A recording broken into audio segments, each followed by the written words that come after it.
Eh bien, Jean-Pierre Beltoise est en tête du Grand Prix de France. Jean-Pierre Beltoise et la Matra Simca sont depuis le 15e tour en tête du Grand Prix de France de Formule 1.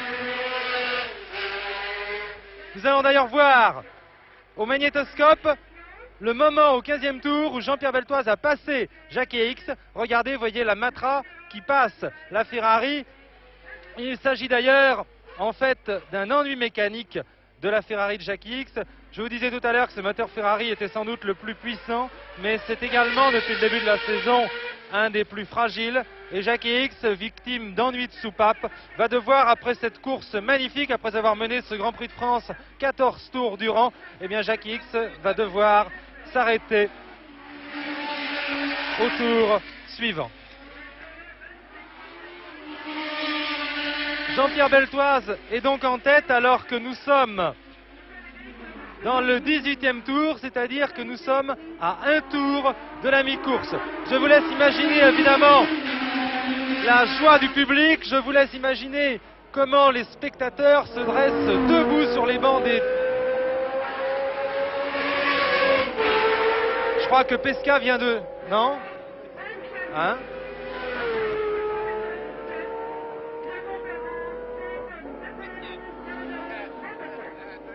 Ah ouais, c'est Henri Pescarolo qui vient de faire un demi-tête à queue dans l'épingle rosier en faisant voler la poussière bien haut dans les tribunes là.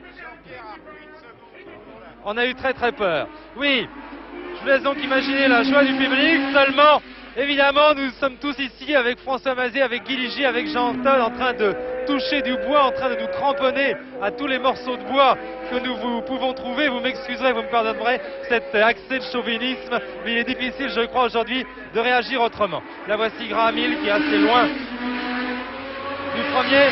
Seulement, attention, rien n'est encore joué, d'abord parce que nous sommes seulement à mi-course et qu'il reste encore donc 20 tours à couvrir dans ce Grand Prix de France, 20 tours à couvrir pendant lesquels beaucoup de choses peuvent se passer. Jean-Pierre Beltoise est comme Jackie X à la merci évidemment d'un incident mécanique. Là, je regrette que mon micro lui aussi ne soit pas en bois quand je dis ça. Et puis il y a aussi, là c'est Jackie Stewart qui, vous avez vu, si vous avez suivi le début de ce reportage, vous l'avez vu, a été contraint de s'arrêter à son stand et par conséquent est très loin au classement. Et puis il y a aussi pour Jean-Pierre Beltoise, il y a la menace Jochen Rindt. Jochen Rindt qui est deuxième actuellement à environ 14 secondes. Et Guy Ligier me disait tout à l'heure, j'en arriverais presque à regretter que Jean-Pierre Beltoise ne soit pas obligé de lutter. Jean-Pierre Beltoise que vous voyez actuellement sur votre écran, en tête donc de ce Grand Prix de France. Il me disait qu'il regrettait presque que Jackie X ait abandonné et que Jean-Pierre Beltoise ne soit pas obligé de lutter avec lui, car il avait très peur de Jochen Rindt. Seulement, depuis quelques tours, avec Jean Todt, nous surveillons très attentivement les écarts entre Beltoise et Rindt. Il semble que cet écart se stabilise aux alentours de 14-15 secondes. Là, Jean Todt va reprendre l'écart au 19e passage, donc exactement à mi-course. Beltoise devant les tribunes.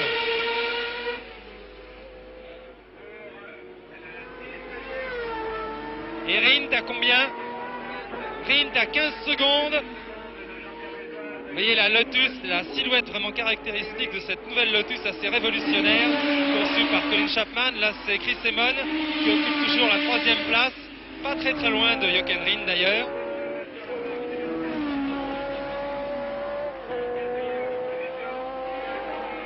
Le 4e c'est Jacques Brabham, le 5e c'est Denny Hulme.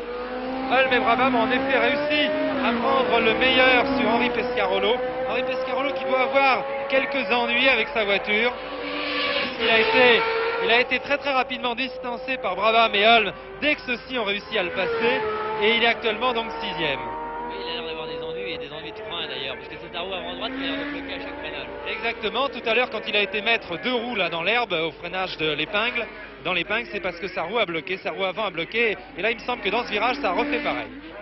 C'est d'ailleurs pourquoi il a été détaché sûrement du groupe avec lequel il était avec Brabham, parce que soudainement les pistons, les mâchoires de frein n'ont pas dû fonctionner normalement. À signaler aussi que Ronnie Peterson, qui faisait une course tout à fait remarquable a été contraint à l'abandon au 17e passage. Le record du tour est la propriété de Jean-Pierre Beltoise depuis le 10e tour environ. Jean-Pierre Beltoise a réalisé 3 minutes 1 seconde, 82 centièmes, nouveau record du circuit de Charal.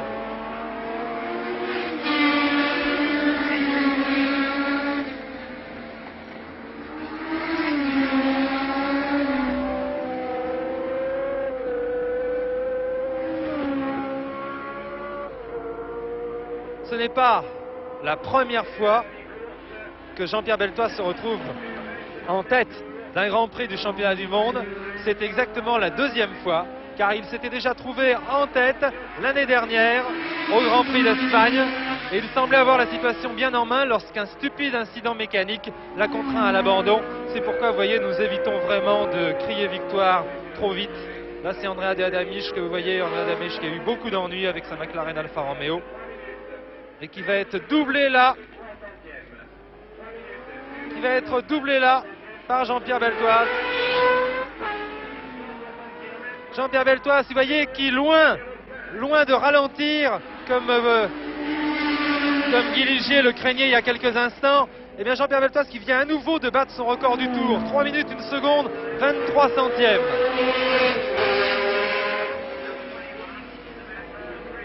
Il faut dire qu'au fur et à mesure de la course, les réservoirs d'essence se vident, que la voiture s'allège et qu'évidemment le pilote peut tourner de plus en plus vite.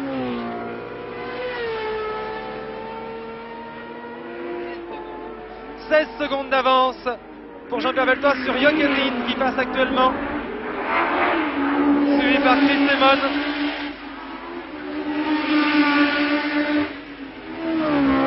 Là pour la 4e place, il y a une belle explication actuellement entre Brabham et Hulme que vous voyez actuellement. C'est Brabham qui précède Denis Hulme. Denis Hulme qui effectue sa rentrée dans ce Grand Prix de France, car il a été en effet accidenté au cours des essais d'Indianapolis. Il a été assez sérieusement brûlé à une main. Et il fait preuve vraiment encore d'un courage héroïque aujourd'hui, Denis Hulme, car il a là une main très sérieusement abîmée et il doit terriblement souffrir pour piloter sur ce circuit très difficile. Jean-Pierre Beltoise au ralenti.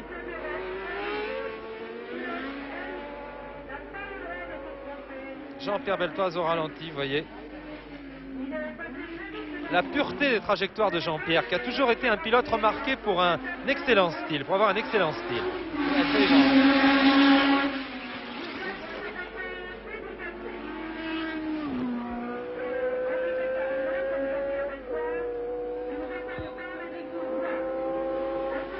Et Jochen Rindt, au style, lui, plus acrobatique. Jochen Rindt, l'homme qui jette vraiment sa voiture dans les virages. Jochen Rindt qui, à Zandvoort d'ailleurs, à notre vive surprise, nous a semblé avoir beaucoup discipliné son style de conduite. Oui, c'est exact, oui. Depuis quelque temps, ça a été remarqué par plusieurs spécialistes, et c'est exact, il a beaucoup discipliné son style de conduite.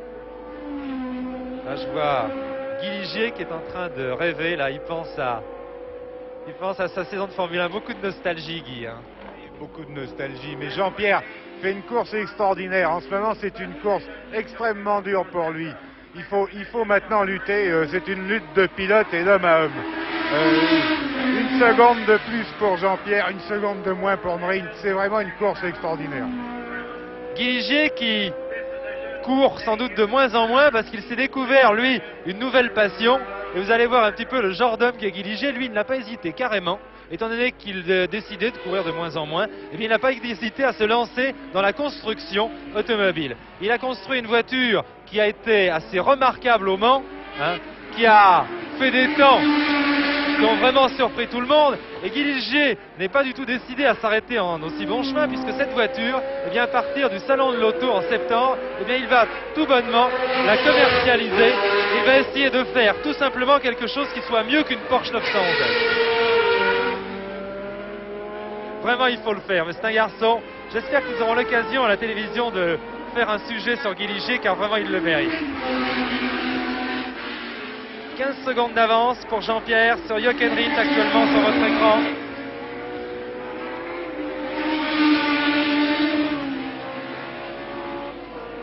Et Brabham et Holm qui luttent pour une 4e place bien intéressante pour eux également, car Jacques Brabham et Denis Holm sont fort bien placés au championnat du monde. Jacques Brabham occupe la 3e place avec 15 points derrière Jackie Stewart et Jochen Rindt. Quant à Denis Holm, il est 5e ex aequo avec Jean-Pierre Beltoise avec 9 points.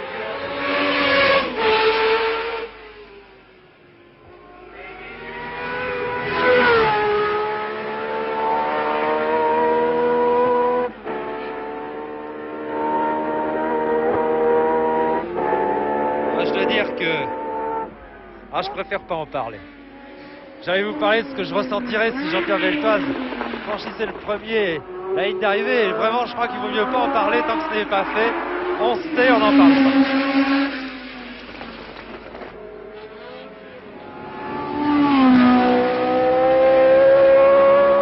Jean-Pierre Beltoise qui, vous le savez, a commencé à courir en moto.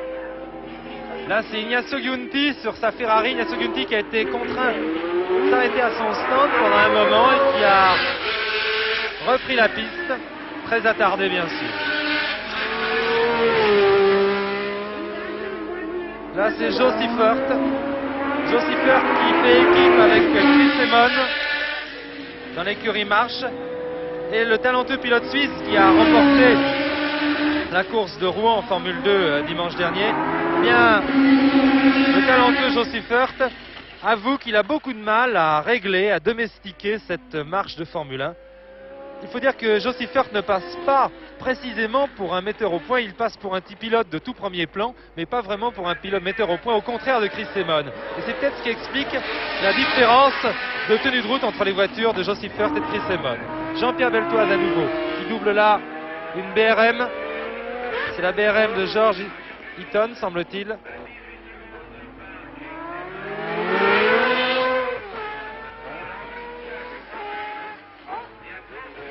Jean-Pierre Beltoise qui maintient son avance sur Jochen Rindt, toujours 15 secondes environ.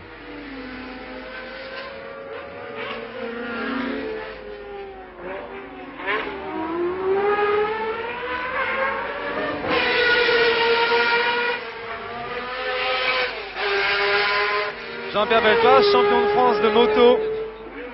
Champion de France de moto. Plus d'une dizaine de fois. Alors qu'on annonce un record du tour maintenant pour Denis Holm. Denis Holm que vous allez voir. Voilà maintenant à la lutte toujours avec Brabham. Et bien dans sa bagarre avec Brabham, Denis Holm a battu le record du tour. De toute façon, on peut s'attendre à voir le record du tour changer encore peut-être plusieurs fois de propriétaire, les réservoirs, je vous disais, en continuant à se vider.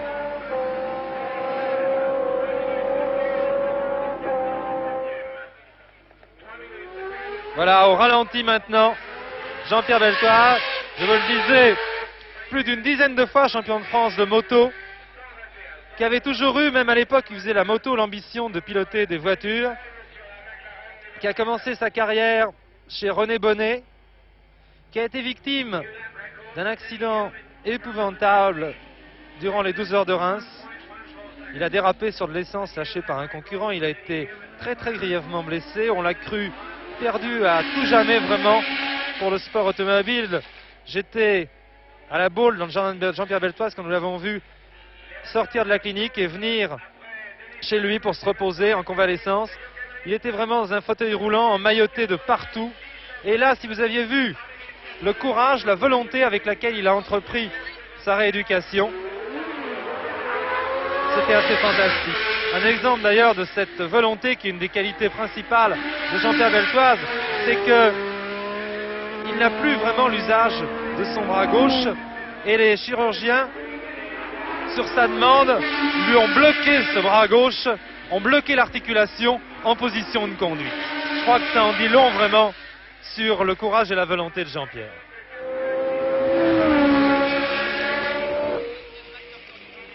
Jochen Rindt vient à son tour de battre le record du tour. Il se rapproche de Jean-Pierre Beltoise actuellement. Quel est l'écart? 3 minutes 86 centièmes pour Jochen Rindt. Quel est l'écart, Jean 14 secondes. 14 secondes, rien de catastrophique donc pour l'instant. Alors que Jean-Pierre Beltoise est dans son 23e tour. 23e tour, Jean-Todt. Donc après ce accident, personne n'avait plus grande confiance dans les possibilités de Jean-Pierre Beltoise. Et il a vraiment fallu le flair de Jean-Luc Lagardère, le directeur de Matra. Matra à l'époque montait une écurie de Formule 3, cherchait des pilotes. Et vraiment, personne n'était très chaud pour prendre ce convalescent, cet infirme comme on disait à l'époque. Et Jean-Luc Lagardère a fait confiance à Jean-Pierre Beltoise. Il a décidé de le prendre quand même. Dans son écurie, attention, l'écart entre Beltoise et Rindt vient de chuter brutalement. Quel écart maintenant, j'entends? 10 secondes. Jean-Pierre a perdu 4 secondes. 4 secondes en un tour. Alors là, évidemment, on peut faire pas mal de suppositions.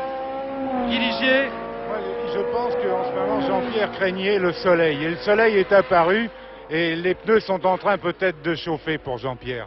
Ah oui, il faut donner aussi cette explication, c'est que Jean-Pierre Beltoise utilise un nouveau modèle de pneus sur sa voiture. Ce sont des pneus qui sont fabriqués avec une gomme très tendre et par conséquent très adhérente, mais cette gomme est tellement tendre que si la piste est réchauffée par le soleil, eh bien elle peut se détériorer très rapidement. Et ce serait effectivement une des suppositions que l'on peut faire. On peut penser que Jean-Pierre Beltoise ralentit car il a peur de ne pas pouvoir aller au bout avec ses pneumatiques. On peut également supposer qu'il a un autre rendu mécanique avec sa voiture, et puis on peut aussi supposer qu'il s'est fait une petite chaleur, comme on appelle ça, dans le milieu de l'automobile, que dans une des courbes quelconques du circuit, il a fait une amorce de travers qui l'a ralenti. Nous allons être fixés dans quelques instants, nous allons voir si son avance continue à diminuer. Là, c'est à nouveau la Ferrari de Giunti, très attardée. Nous attendons donc avec une grande impatience le 24e passage de Beltoise et de Rindt. Pour voir cette avance qui a fondu à 10 secondes, enfin fondu c'est quand même un grand mot, mais elle a fondu puisqu'elle s'est abaissée de 4 secondes d'un coup. C'est très important de voir ce coup-ci si cette avance va être maintenue à 10 secondes. Voilà.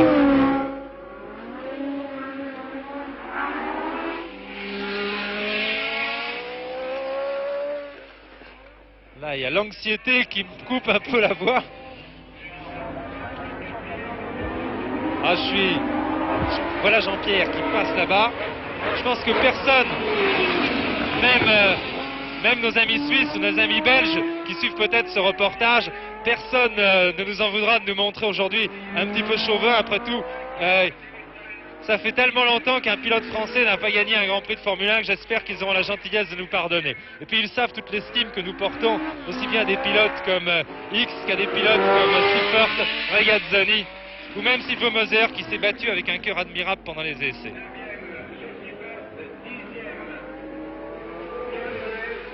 Non, il s'est encore rapproché. Aïe, aïe, aïe, aïe, aïe. 5 secondes seulement.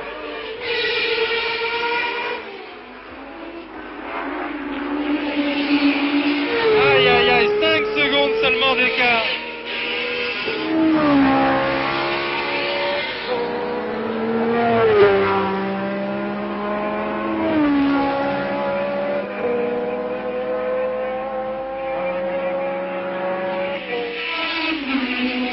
Secondes seulement.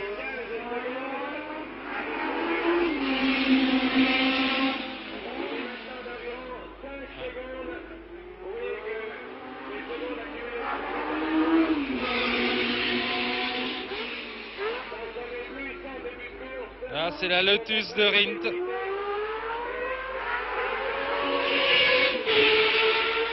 Rindt qui aujourd'hui n'est pas malade. Je ne dis pas hélas, vous y attendiez peut-être, mais non, je dirais quand même pas jusque-là. Voyez Beltoise qui vient de passer. Et regardez, vous allez voir à quel point l'écart a fondu. Voilà déjà la Lotus. La Lotus qui semble fondre sur la Matra maintenant depuis 2 tours. Aïe, aïe, aïe, il l'a au point de mire. Il est évident que l'explication qui me semble la plus plausible, on est obligé évidemment de se livrer à des suppositions. Vous savez qu'il faudrait être vraiment dans le stand de Matra pour en savoir plus. Là, c'est un arrêt de Joe Siffert. C'est P. Siffert, le talentueux pilote suisse qui vient de s'arrêter alors qu'on va agiter les drapeaux jaunes. Oui, il semble que l'explication la plus plausible du ralentissement de Beltoise soit un problème de pneumatique. Effectivement, chez Matra, on a pris un risque en montant ces pneumatiques avec lesquelles on n'a jamais fait une course. Évidemment, ces pneumatiques garantissaient une bien meilleure adhérence. J'ai bien peur que le pari soit en train d'échouer. Enfin, attendez, rien n'est joué encore. Aïe, aïe, aïe.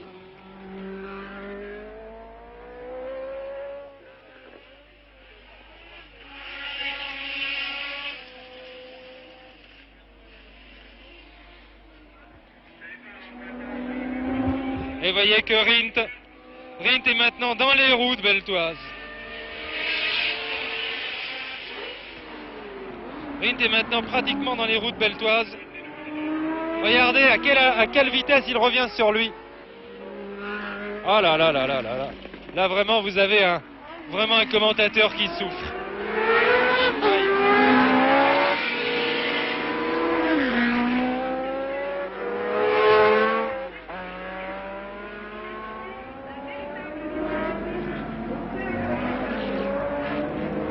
Et il y a Emon qui n'est pas loin non plus.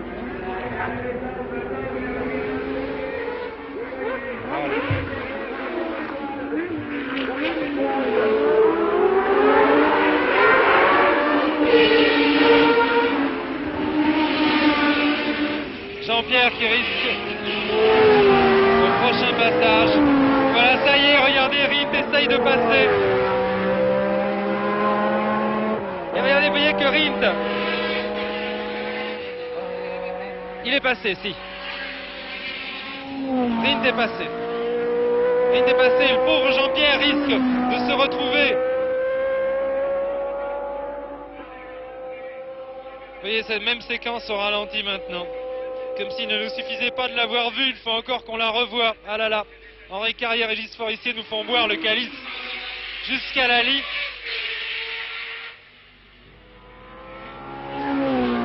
Jean-Pierre qui risque au prochain passage de se retrouver non seulement deuxième, mais même troisième, car vous voyez que Chris Emon n'est pas loin.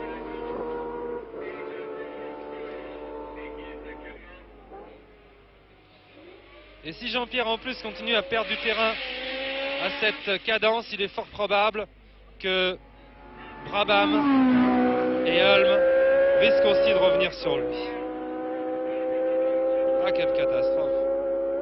Enfin, soyons sport quand même. Vous comprendrez quand même, je pense que vous éprouvez tous à peu près la même déception que moi, mais enfin, que voulez-vous? C'est le genre de choses qui arrivent aux autres. Et si aujourd'hui elles arrivent à Matra, en privant Matra Simca et Jean-Pierre Beltoise, une victoire qui ne semblait pas vraiment pouvoir lui échapper, eh bien, on va espérer que les Matras seront plus chanceuses une autre fois. Là, je vous parle sur un ton un petit peu défaitiste, car je dois reconnaître que je n'ai plus grand espoir. S'il s'agit vraiment d'un problème de pneus, il n'y a aucune chance pour que ça aille en s'améliorant. Au contraire, ça ne peut aller qu'en se détériorant.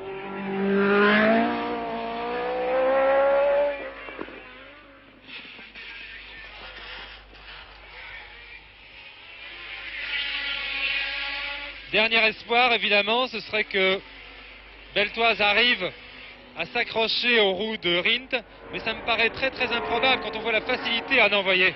Ça y est. Oh là là. Emon a même pris la deuxième place, je vous l'avais dit. Et...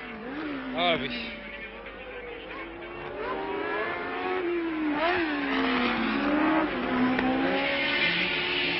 Complètement largué en l'espace d'un tour. Et Brabham arrive derrière maintenant.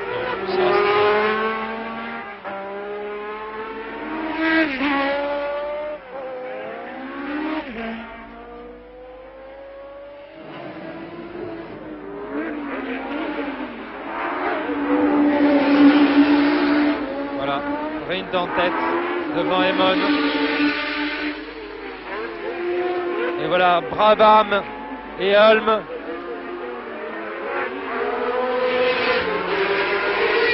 Qui arrive sur Beltoise.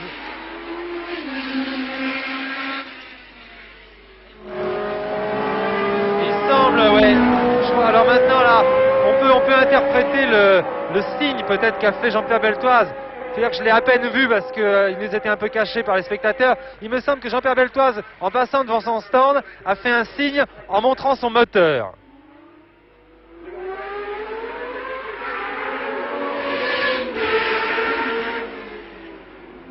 Ce serait donc un problème de moteur.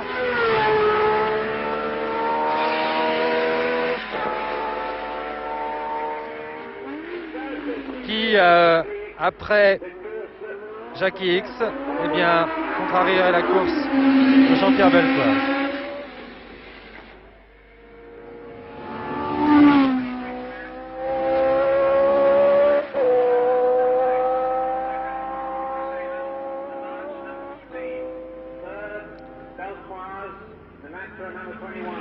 L'Autrichien Jochen Rindt, qui n'a pas caché cette année son ambition de devenir champion du monde.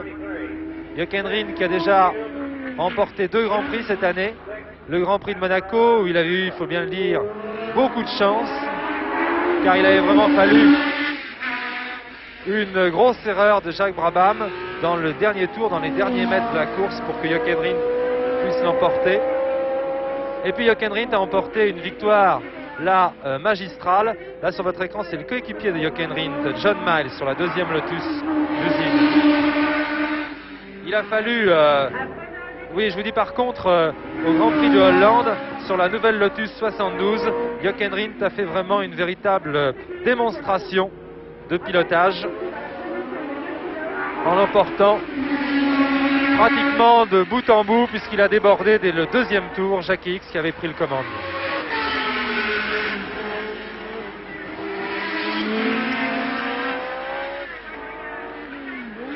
Il faut dire que cette Lotus 72 que vous voyez sur votre écran est une voiture assez remarquable, une conception révolutionnaire. Elle comporte certaines de ces innovations dont Colin Chapman semble décidément avoir le secret. D'abord une suspension à barre de torsion, ce qui est une révolution sur une Formule 1, je parle pour les techniciens, pour ceux qui connaissent un peu la technique.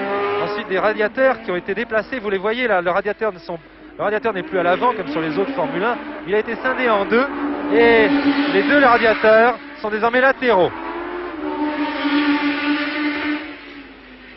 Brabham et Hulme ont aussi passé Beltoise et Beltoise ne semble même plus passer. Si le voilà là-bas, je crois, au ralenti. Non, c'est Pescarolo. Non, c'est pas Pescarolo. C'est bien Jean-Pierre Beltoise.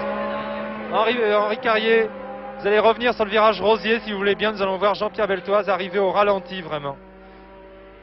Le voilà. Et il s'arrête. Et il s'arrête. Et ce ne sont pas les applaudissements. Ce ne sont pas les applaudissements du public qui vont consoler Jean-Pierre Beltoise de cette victoire à laquelle vraiment il tenait par-dessus tout. Une seule consolation, je pense quand même qu'après la magnifique démonstration qu'il nous a faite aujourd'hui, eh bien, Jean-Pierre Beltoise possède, il reste encore de nombreux grands prix. Vous voyez, non, c'était bien une question de pneus. On change les roues arrière. Bravo Guy Ligier. Marquez, j'étais un peu de votre avis, il faisait un signe à l'arrière, il ne montrait pas son moteur, mais il montrait ses pneus. Seulement, là où je m'étonne un peu, c'est que Jean-Pierre Beltoise a peut-être commis une erreur en ne s'arrêtant pas dès qu'il a senti vraiment que sa voiture ne tenait plus la route. Là, vraiment, Quel dommage d'avoir perdu tout ce temps, étant donné que de toute manière, il savait bien qu'il allait être obligé à un moment donné de s'arrêter à son stand. Comment vous expliquez ça, Guy? Stéphane, je pense que de toute façon, si Jean-Pierre s'arrête pour changer ses pneus, il a perdu le Grand Prix. En tout état de cause, il a essayé le tout pour le tout et il ne pouvait pas faire autrement. Mais c'est vraiment dommage.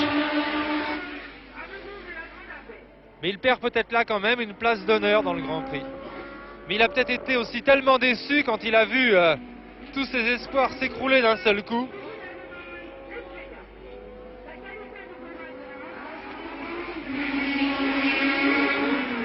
Et voilà.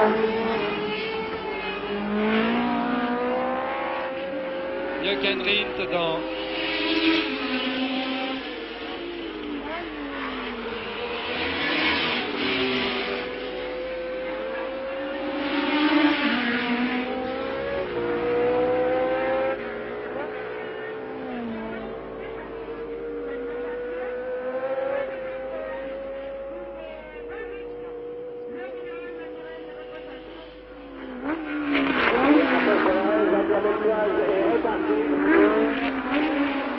Jean-Pierre Beltoise a repris la piste.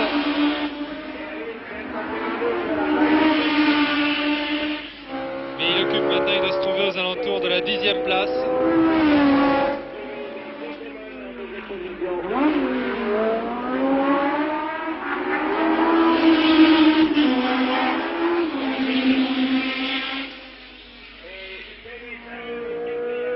Il est en quelle position maintenant, Jean-Pierre, Jean-Todd?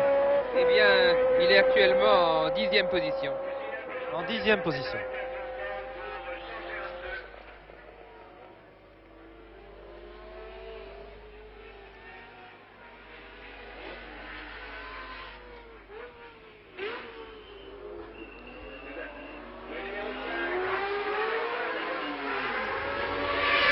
Là, c'est George Eaton qui s'arrête une nouvelle fois.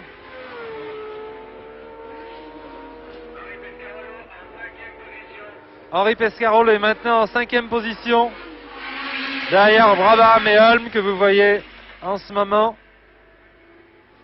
Et Jochen Rindt, lui, n'a pas encore course gagnée car Chris Amon et sa marche ne sont pas très très loin.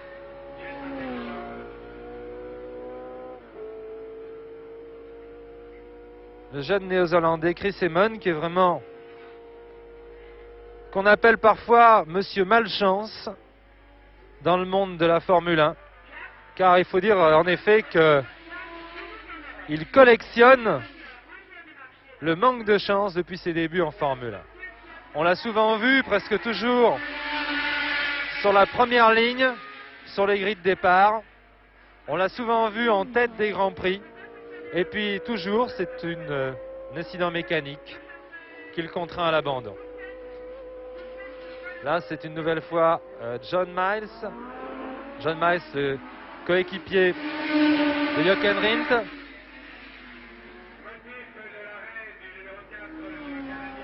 John Miles qui a fait ses débuts, on s'en souvient, l'année dernière. Ses débuts en Formule 1 l'année dernière au cours de ce Grand Prix de France, au cours duquel il pilotait la Lotus à 4 roues motrices. Et voici Jochen Rindt à nouveau.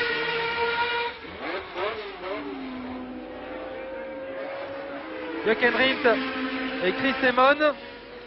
Quel est l'écart entre Jochen Rindt et Chris Amon? 5 secondes environ.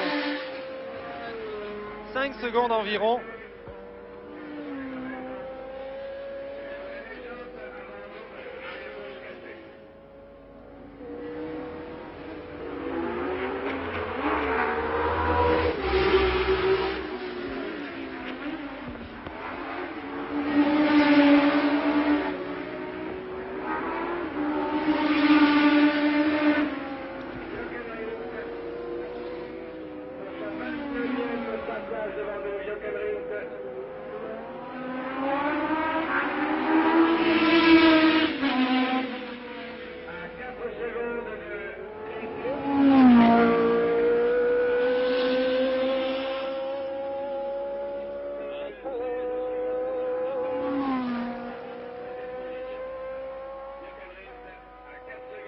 Jean Todt, combien reste-t-il de voitures en course maintenant?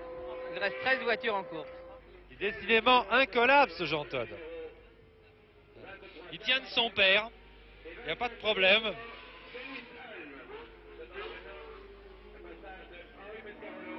Henri Pescarolo, vous voyez maintenant qui est 5e en ce moment. Peut-être Henri a-t-il eu lui aussi des ennuis de pneumatique un petit peu plus tôt que Jean-Pierre Beltoise, et ce sont peut-être des ennuis de pneumatique qui l'ont obligé à laisser le passage à Brabham et Hulme qu'il précédait depuis plusieurs tours. Enfin, je vous dis évidemment, un commentaire de Grand Prix, c'est souvent le monde des suppositions. Car François, quand on est placé en face des stands, c'est bien difficile de savoir exactement ce qui se passe. Absolument, parce que vous savez, il y a tellement de choses qui évoluent rapidement dans le sport automobile qu'il est très difficile de se tenir au courant et de savoir ce que les pilotes décident derrière. Voilà, tout évolue très très rapidement, sauf parfois les structures du sport automobile, mais ça c'est un autre problème. Ça, c'est un autre problème. Vous savez quand même que, à la suite, là, vous voyez Jean-Pierre Beltoise. Jean-Pierre Beltoise qui est maintenant 10e. Qui doit être vraiment très très cruellement déçu. Les vélos, c'est le plus beau sport, mais c'est le plus cruel aussi. Oui, mais je crois d'ailleurs, et quand on en discute avec des grands pilotes, enfin avec Graham Hill, il n'y a que des grands pilotes probablement en Formule 1, je crois que Graham Hill me disait qu'il faisait il plaçait le fait de surmonter sa déception, hein, quand on est battu comme ça pour un incident mécanique, au rang des qualités qu'il faut avoir pour être pilote de Formule 1. Oui, il en faut beaucoup d'ailleurs. Il est certain que on ne compte pas le nombre de pilotes qui sont tombés en panne d'essence à quelques kilomètres de la ligne d'arrivée. On ne compte pas le nombre de pilotes qui ont abandonné dans le dernier tour d'un Grand Prix alors qu'ils étaient certains de l'emporter. Et là, je crois qu'il faut vraiment un moral à toute épreuve, car ces pilotes, généralement, on les revoit quelques minutes après, dans les stands, dans un fauteuil, en train de boire un verre, en train de plaisanter avec leurs amis et tout. Et ils font vraiment comme s'ils n'y pensaient pas, même si ce n'est pas vrai. Il faut une belle force de caractère.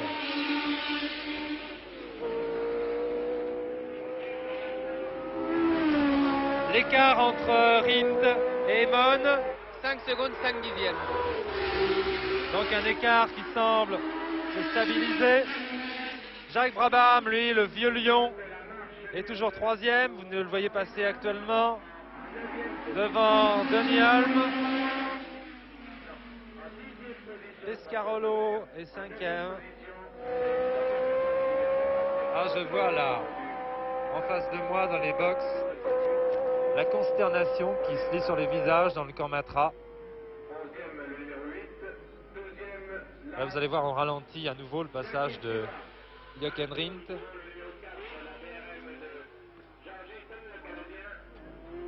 C'est pas Jochen Rindt. Ça, ce n'est pas Jochen Rindt, c'est Chris Emon, monsieur Carrier. Voilà Rindt, là. C'est-à-dire que c'est difficile de ne pas reconnaître la Lotus. Là, c'est Jacques Brabham. La Lotus, évidemment, grâce à ses radiateurs logés latéralement, a un avant tout à fait plat qui permet vraiment de la distinguer des autres Formule 1. Là, voici Jacques Brabham, au ralenti.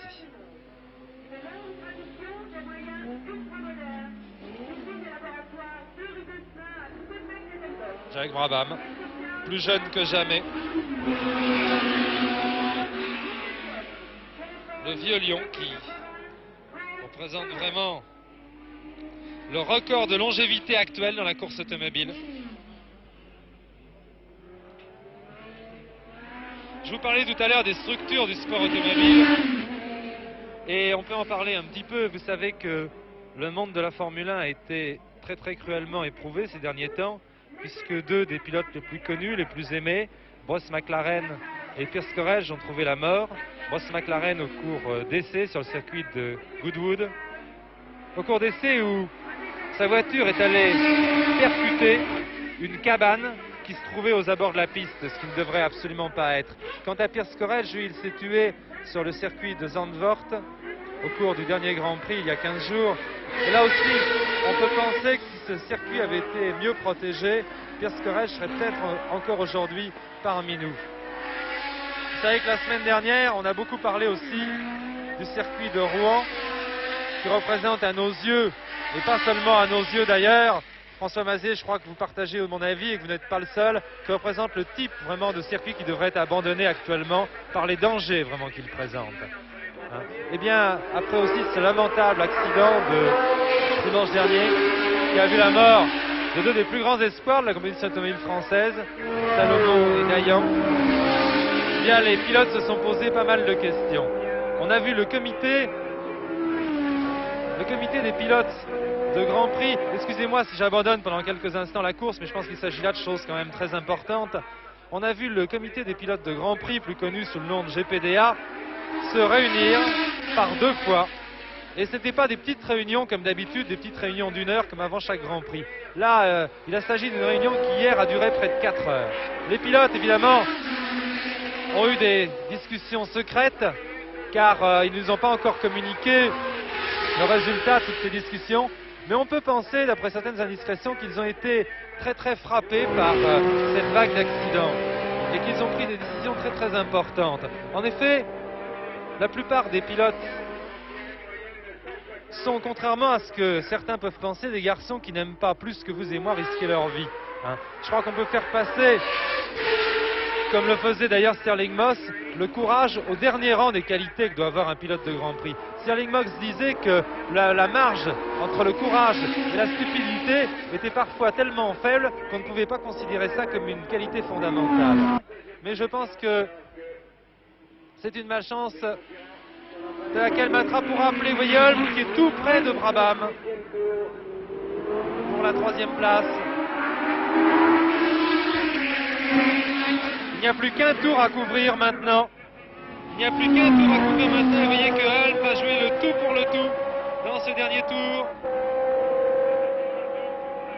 Si nous revenons maintenant à l'épingle, Henri Carrier, nous allons voir Pescarolo et Gurney. Les voilà.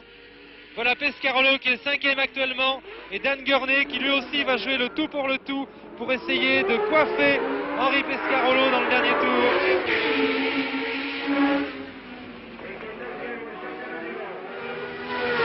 Un dernier tour qui s'annonce donc palpitant non pas tellement en ce qui concerne les 2 premières places, car sauf vraiment incident de dernière minute, Jochen Rindt a course gagnée devant Chris Amon. Ils sont à 7 secondes l'un de l'autre. Seulement, la lutte va être passionnante. D'une part pour la 3e place entre Brabham et Hulme. D'autre part pour la 5e place entre Pescarolo et Dan Gurney. Voilà Jochen Rindt tout là-bas. On apercevoir Jochen Rindt tout là-bas qui entame ces dernières centaines de mètres de circuit.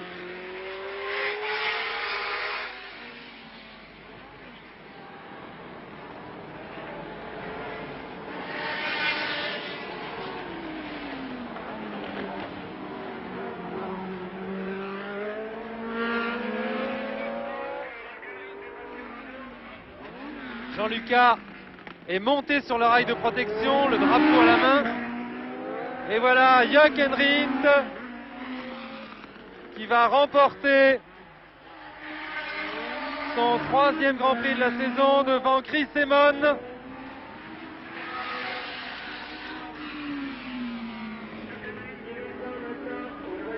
Alors que nous attendons.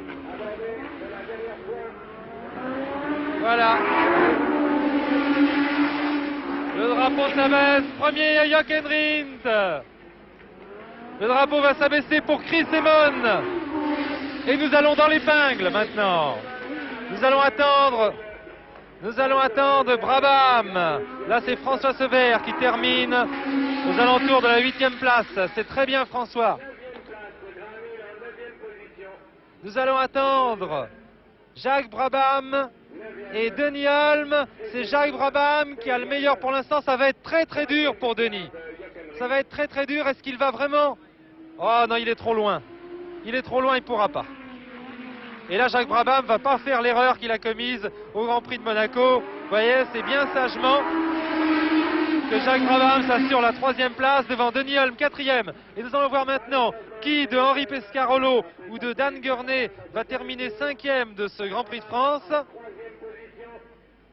Là, il me semble que les choses pourraient bien être beaucoup plus serrées. En effet, regardez, Dan Gurney est dans les roues de Pescarolo. Oh là là, Pescarolo qui fait le maximum pour conserver, regardez. Est-ce qu'il va pouvoir...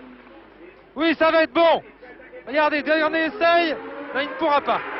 Allez, Henri, oui. Henri Pescarolo, 5e, qui marque 2 points au championnat du monde. 6e, Gurney.